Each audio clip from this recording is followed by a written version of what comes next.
Ya. Assalamualaikum warahmatullahi wabarakatuh.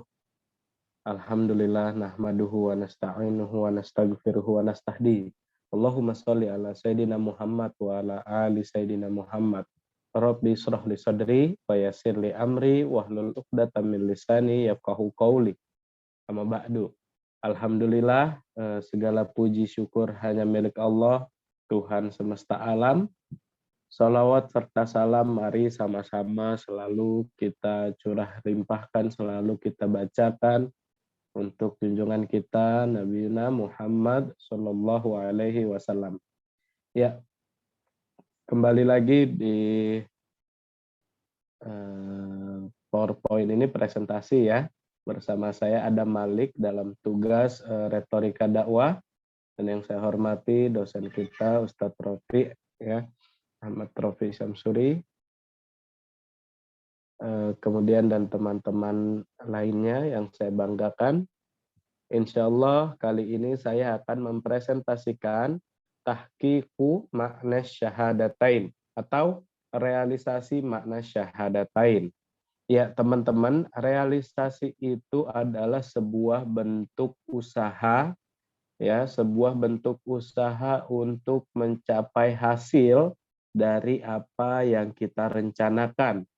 Ya, jadi realisasi ini bermakna usaha ya, usaha kerja kita untuk mencapai tujuan yang kita rancang.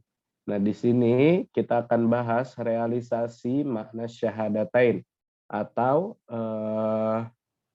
upaya apa saja ya yang kita lakukan untuk bisa memaknai kalimat dua syahadat. Ya, maka kita pahami dulu realisasi makna syahadatain yang pertama adalah bukan sekedar pernyataan. Ya, tidak hanya mengucapkan kalimat syahadatain, ya, bukan sekedar pernyataan. Kemudian realisasi makna syahadatain itu adalah sumpah dan janji kita kepada Allah Subhanahu wa taala. Ya, maka setelah kita bersyahadat, maka di situ ada sumpah dan janji kita kepada Allah Subhanahu wa taala. Kemudian realisasi makna syahadatain perlu ya realisasinya sebagai konsekuensi. Ya, apabila kita sudah mengucapkan dua kalimat syahadat, ya kita sudah beriman kepada Allah, ya maka ada konsekuensinya, dan konsekuensinya itu perlu kita realisasikan ya. Kemudian bukan pernyataan kosong atau sumpah palsu ya, seperti poin pertama sama ya, bukan hanya sekedar pernyataan ya. Ini ada 4 ya realisasi makna syahadatain untuk yang di awal. Kemudian kita akan bahas selanjutnya hubungan mukmin dan Allah ya, ada dalam surat Al-Baqarah ayat 256 yang berbunyi la ikraha fid din qad tabayyana ar-rusydu minal ghayy faman yakfur bit-taghuti wa yu'min billahi faqad istamsaka bil urwatil wuthqa lang fisama laha wallahu sami'un alim. Yang artinya tidak ada paksaan dalam menganut agama Islam. Sesungguhnya telah jelas perbedaan antara yang benar dan jalan yang sesat, ya, antara jalan yang benar dan jalan yang sesat. Barang siapa ingkar kepada togut dan beriman kepada Allah, maka sungguh dia telah berpegang teguh pada tali yang sangat kuat, yang tidak akan putus. Allah Maha Mendengar, Maha Mengetahui. Ya, maka realisasi makna syahadatain itu ada hubungan mukmin dan Allah. Ya, hubungan, ada suatu ikatan ya, hubungan yang harus dijaga. Hubungan yang harus dijaga pertama ada hubungan cinta, kemudian hubungan perniagaan dan hubungan kerja. Insya Allah kita akan bahas satu demi satu. Kita bahas yang pertama hubungan cinta atau al-mahabbah. Ya, tentu hubungan cinta ini bukan hanya sekedar cinta ya. Dan cinta ini sudah jelas cinta kepada Allah Subhanahu wa taala. Kalau teman-teman dan saya juga mungkin pribadi ya, sama lah ya, sama-sama mencintai hal yang lainnya. Tapi ada hubungan cinta yang paling penting. Maka kita akan bahas hubungan cinta ini. Al-Mahabbah. Dalam surat Al-Baqarah ayat 165, Allah Subhanahu wa taala berfirman, "Wa minan nasi may yattakhidhu min dunillahi andada yuhibbunahum ka hubbillah walladzina amanu asyaddu hubbalillah walau yaral ladzina zalamu idz yarawnal adzaba annal quwwata lillahi jami'an wa annallaha syadidul azab."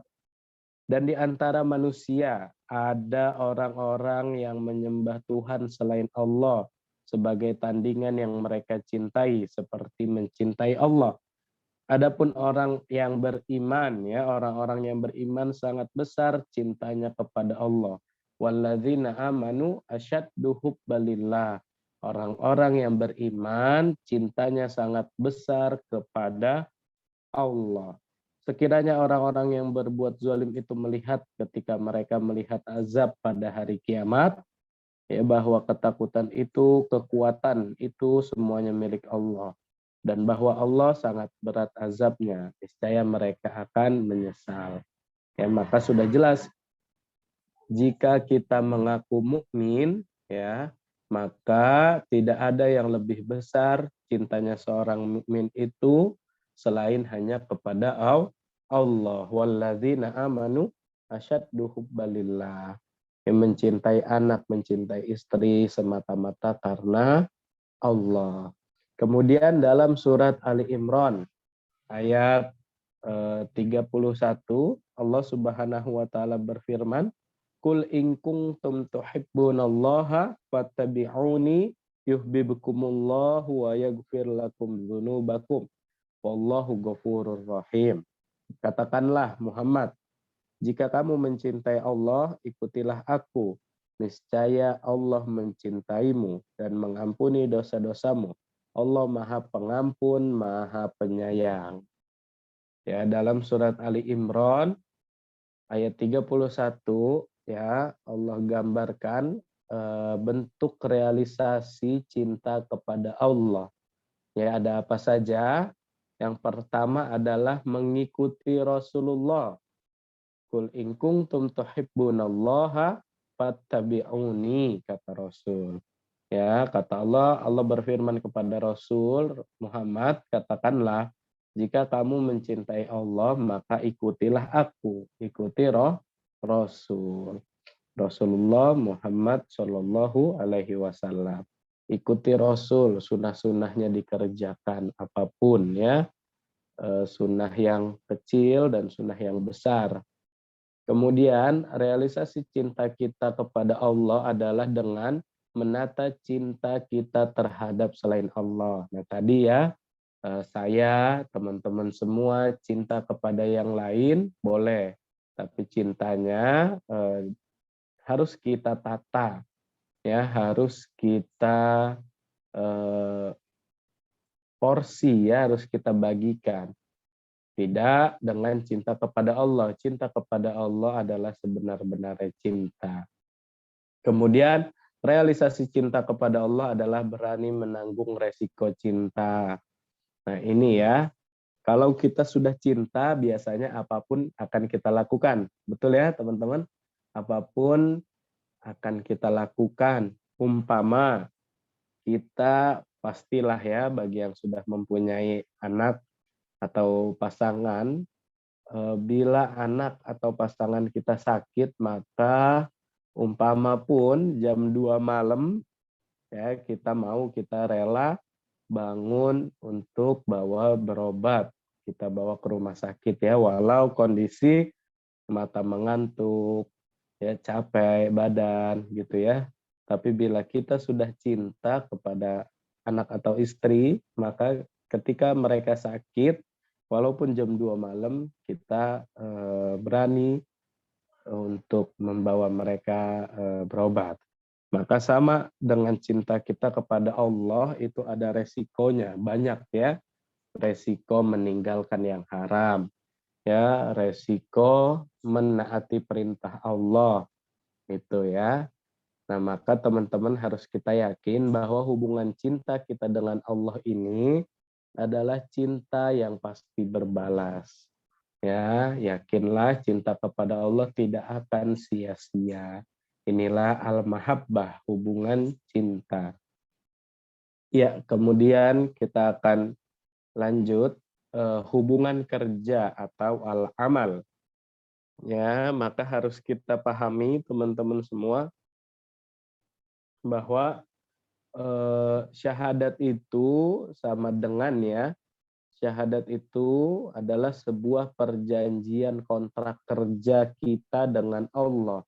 Ya, kontrak kerja, teman-teman semua sudah paham ya, kontrak kerja, maka di situ ada tupoksi dan lain sebagainya di dalam kontrak kerja.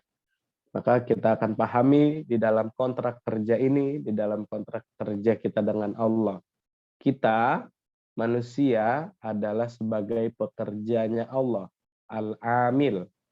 Dalam surat Az-Zumar ayat 39 ya, surat 39 ayat 39, Allah Subhanahu wa taala berfirman, "Qul ya qaumi malu ala makanatikum inni amil fasaufa ta'lamun."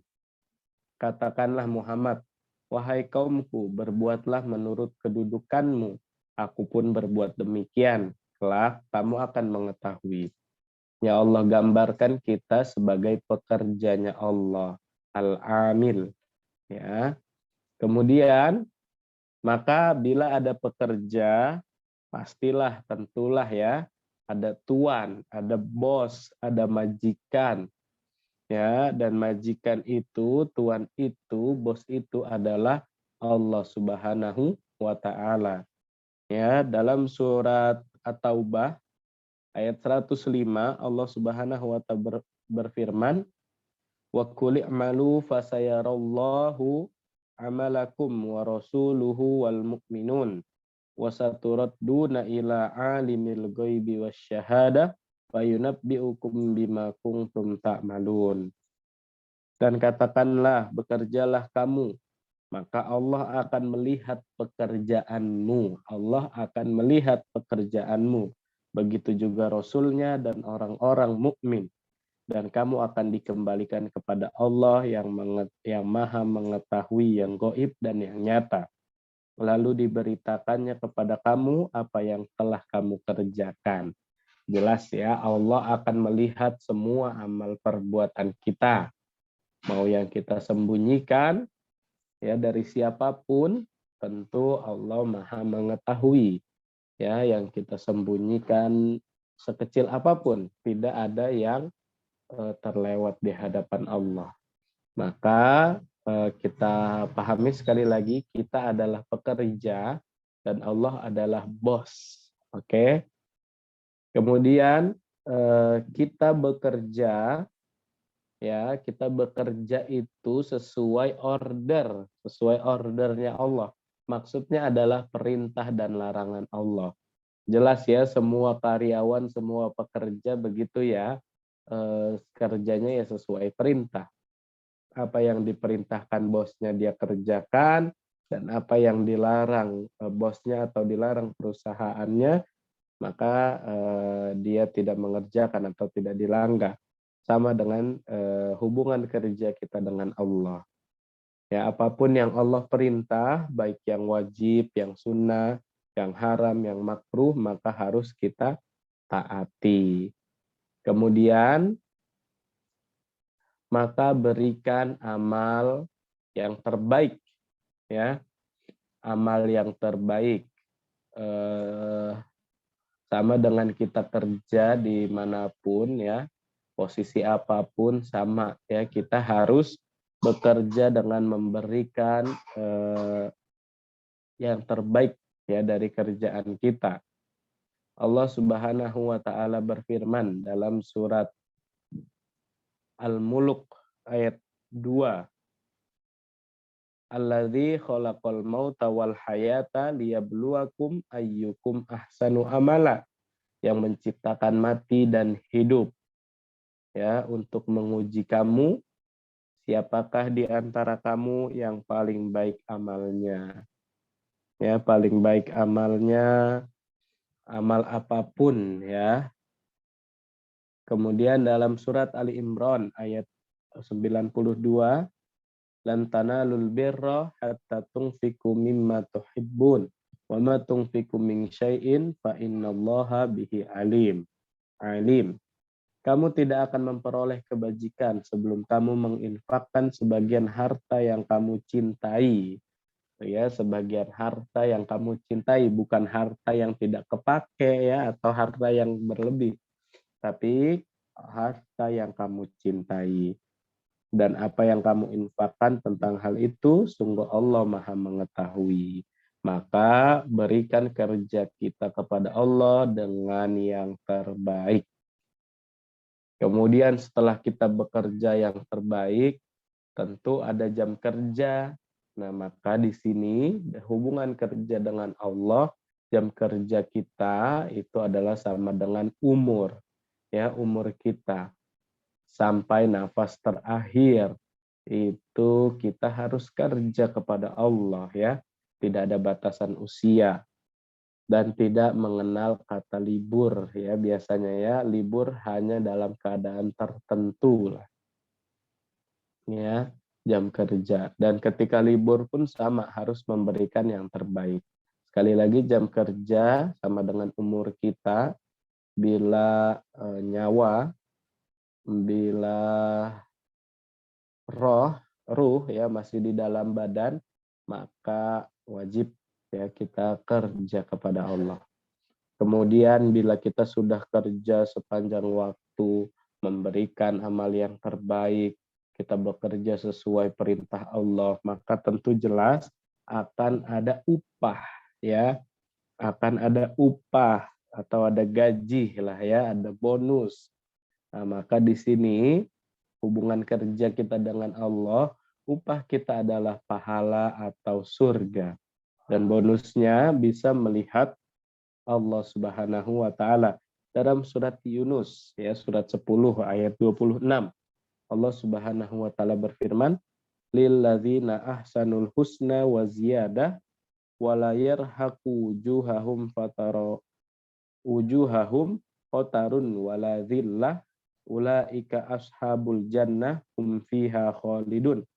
Bagi orang yang berbuat baik, orang-orang, teman-teman, ya, orang-orang yang berbuat baik, artinya siapapun yang berbuat baik, maka ada pahala yang terbaik, surga, dan tambahannya kenikmatan melihat Allah Subhanahu wa taala, dan wajah mereka tidak ditutupi debu hitam dan tidak pula dalam kehinaan. Mereka itulah penghuni surga, mereka kekal di dalamnya. Ya, teman-teman, ini hubungan kerja kita dengan Allah. Kita adalah pekerjanya Allah, Allah majikan kita bekerja sesuai order Allah, maka berikan kerja kita harus dengan yang terbaik, ya, sampai umur kita habis, ya. Maka insya Allah kita akan diberi surganya Allah Subhanahu wa taala. Dan insya Allah kita dapat melihat Allah Subhanahu wa taala sebagai bonus, ya, bonus untuk kita semua. Oke, kita lanjut. Ya, tadi hubungan kerja, maka di sini ada tingkatan pekerjaan. Ya, berdasarkan Quran surat Fatir dan Al-Waqiah ayat 1 sampai 10. Oke. Di dalam surat Fatir ayat 32 Allah Subhanahu wa taala berfirman, kemudian kitab itu kami wariskan kepada orang-orang yang kami pilih di antara hamba-hamba kami. Lalu di antara mereka ada yang menzolimi diri sendiri, ada yang pertengahan, dan ada pula yang lebih dahulu berbuat kebaikan dengan izin Allah. Yang demikian itu adalah karunia yang besar. Ya, dalam surat Al-Waqiah ayat 1 sampai 10 ya, Allah gambarkan di situ ada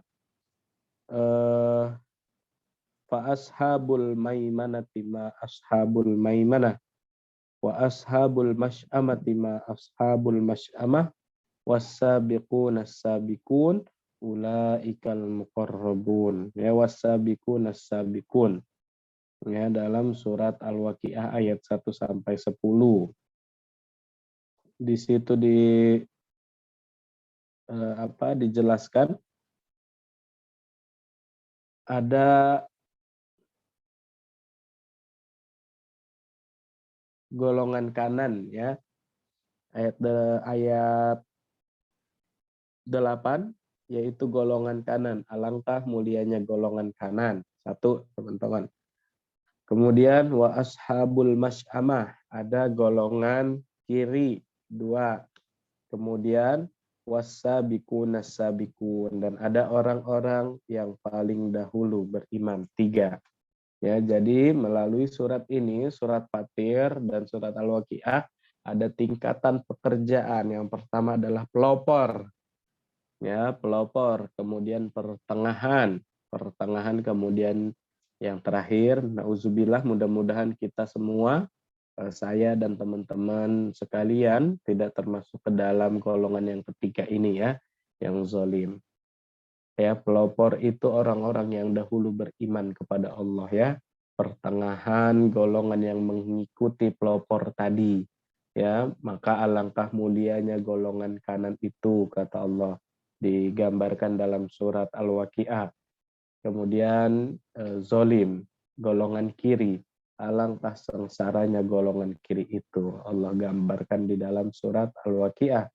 Dan yang pelopor, orang-orang yang paling dahulu beriman, merekalah yang paling dahulu masuk surga. Tentu ya, mereka yang paling nikmat.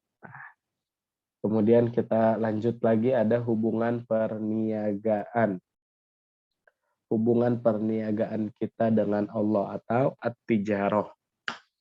Maka setelah bersyahadat, ya, menjalin hubungan yang kuat sama dengan menjalin hubungan dagang, ya, perniagaan antara kita dan Allah Subhanahu wa taala. Ya, setelah bersyahadat, menjalin hubungan yang kuat, maka tentu kita akan berniaga kepada Allah Subhanahu wa taala.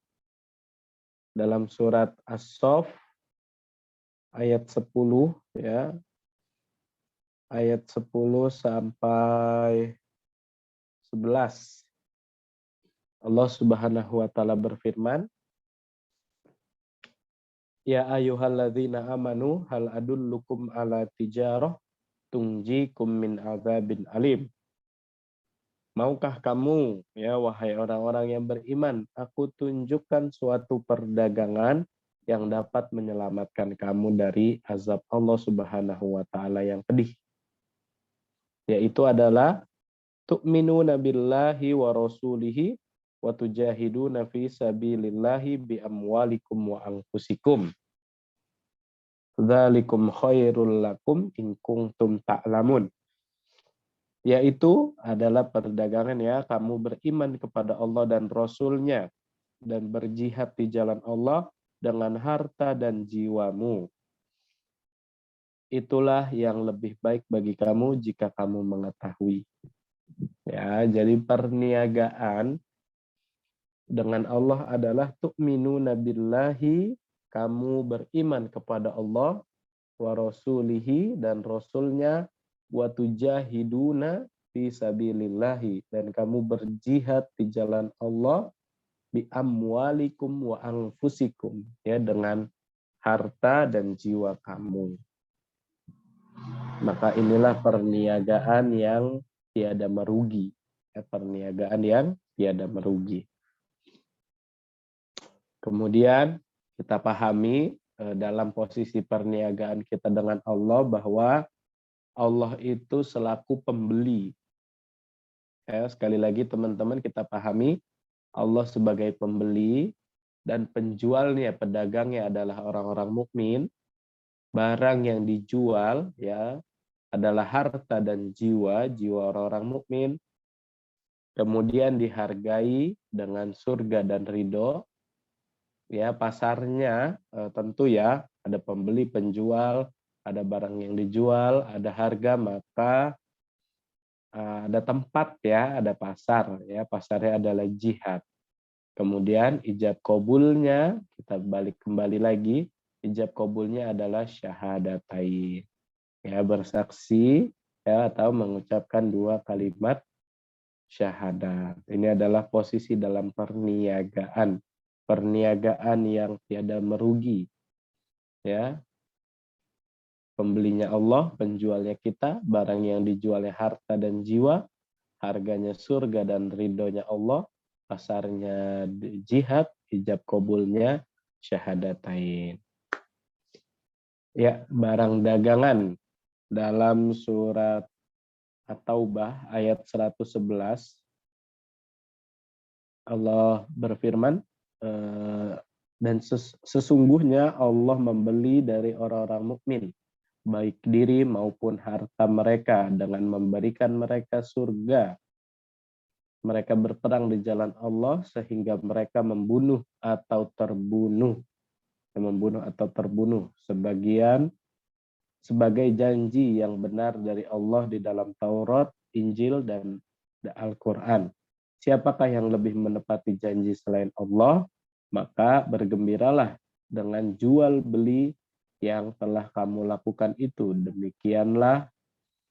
Demikian itulah kemenangan yang agung. Ya, ini mohon maaf teman-teman ya, masih pilek saya.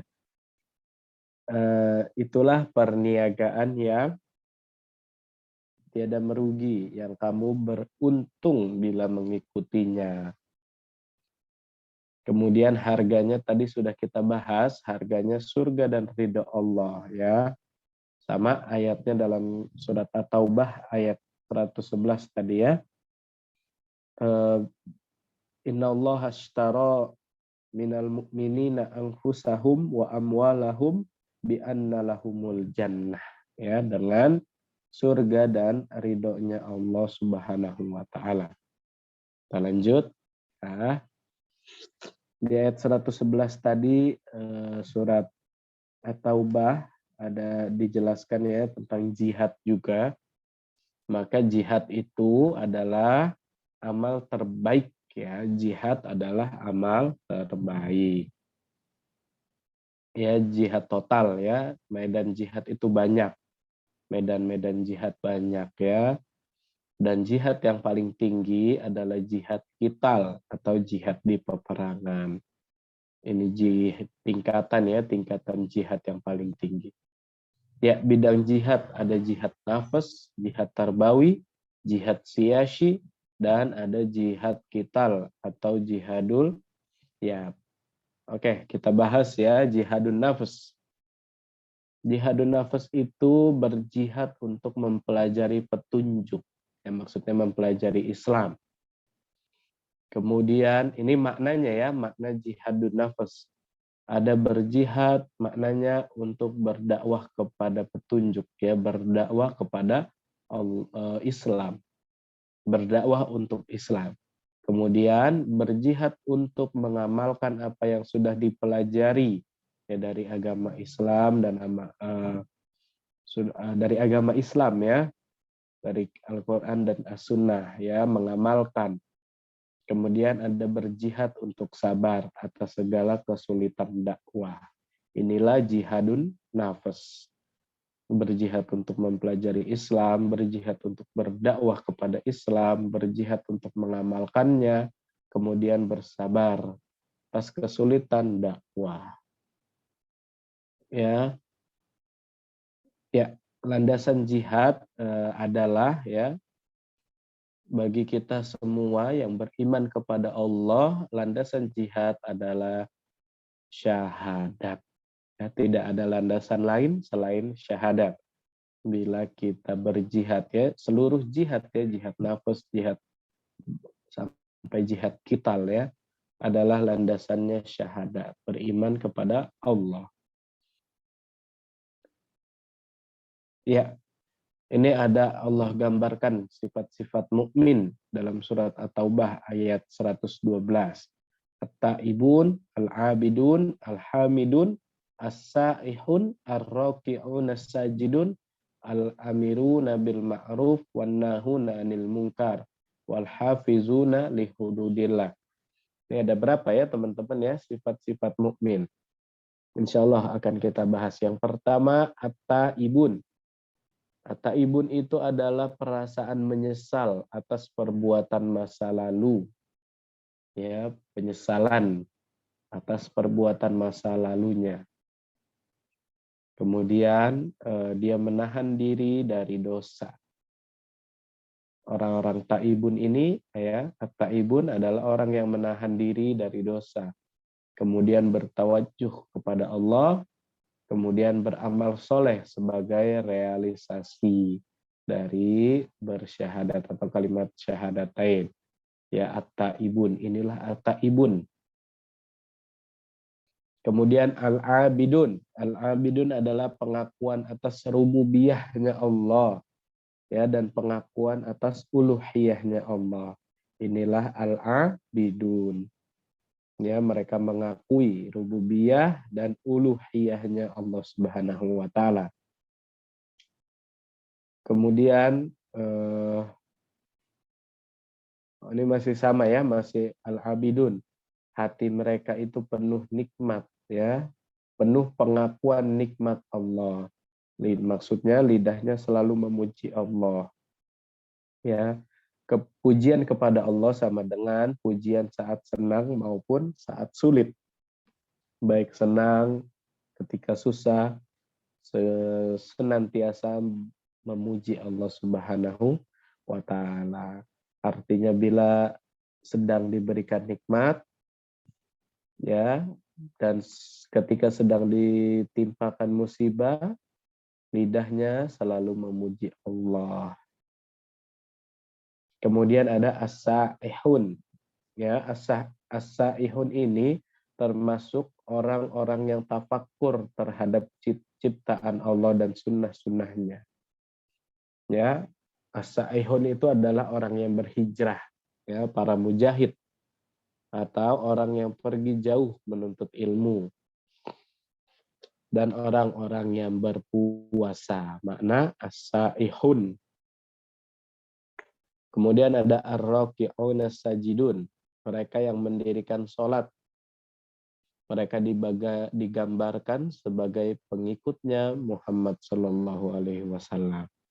Kelak mereka akan mudah untuk bersujud di hadapan Allah pada hari kiamat nanti. Ar-raki'un as-sajidun.